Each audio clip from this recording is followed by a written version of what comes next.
ते बघा, शरद पवार साहेब मूळ गांधी विचारांचीच आहेत आणि गांधी विचार हा कोणीही पुसू शकत नाही, संपवू शकत नाही.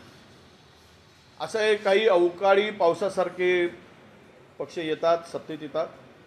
काँग्रेस हा नियमित पाऊस आहे आणि हे आत्ता आलेलं हे अवकाळी पावसासारखं आहे.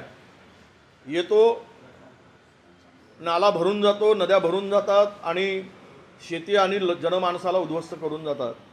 अशा प्रकारे या आत्ताच्या सत्ताधाऱ्यांच्या पार्टीची पक्षाची स्थिती आहे.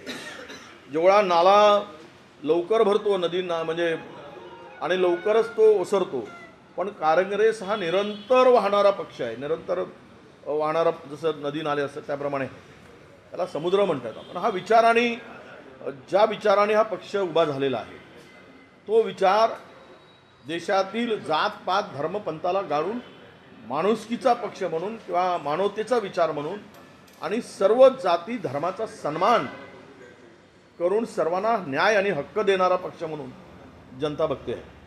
इथे धर्मांधतेला, जातीयतेला अजिबात थारा नाही. तर इकडे हा देश नेहरूपासून तर राजीवजीपर्यंत आणि मनमोहन सिंग साहेबापर्यंत विकास हाच अजेंडा राहिलेला आहे. डेव्हलपमेंट आणि त्याबरोबर हा देशाची एकात्मता आणि एकसंघ देश ठेवण्यावरच काँग्रेसचा भर राहिला आहे. आणि 2024 मध्ये जे देशातील एकूण वातावरण वारे व्हायला लागले, हा बदलांचे वारे. पूर्ण देश हा आता या सरकारला बदलण्याची मानसिकता तयार करून बसला आहे आणि तो त्यांनी निवडणुकीपर्यंत अजिबात कुठलीही रिॲक्शन दिली नाही. पण निवडणूक आल्यानंतर जनतेने ही निवडणूक स्वतः हातात घेऊन काँग्रेसच्या पाठीमागे मजबूतीनं काँग्रेसच्या पाठीमागे जनता आता उभी झाल्याचं दिसत आहे. मी तुम्हाला म्हणालो, अतिरेक म्हणून नाही किंवा अतिशयोक्ती म्हणून नाही, भारतीय जनता पक्ष आणि त्यांच्या एनडीएचा सुपडा साफ झाल्याशिवाय राहणार नाही. आणि लोकांनी इंडियाच्या हातात या देशाची सत्ता देण्याचा निर्धारच केलेला आहे. कारण या जुलमी आणि अत्याचारी आणि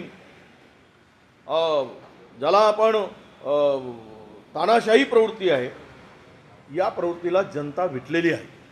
म्हणून पवारसाहेब म्हणतायत की 24 नंतर हे सर्व पक्ष काँग्रेसमध्ये, अनेक पक्ष काँग्रेसमध्ये विलीन होतील, अनेक पक्ष. तर त्यांच्या म्हणण्यामध्ये तथ्य आहे. आणि पवारसाहेबांसारखे मोठे नेते ज्यावेळेस बोलतात त्यावेळेस त्यांना फार दूरचा सगळी अभ्यास करून फार दूरवर त्यांना ते सगळी दूरदृष्टी आहे आणि तो दूरवरचा खोलवरचा विचार करून बोलतात. त्यामुळे मला वाटतं की यामध्ये 24 मध्ये सत्ता परिवर्तन होणार आणि भरकडलेले काही पक्ष इकडे तिकडे गेलेत त्यांना दबावामध्ये आणून, त्यांना प्रेशर टाकून ती सर्व एक ताकदीची मोठ सर्व काँग्रेसमध्ये येईल आणि काँग्रेस पुन्हा या देशाची धुरा मजबूतीनं सांभाळेल. राजन विचार यांनी दावा केलेला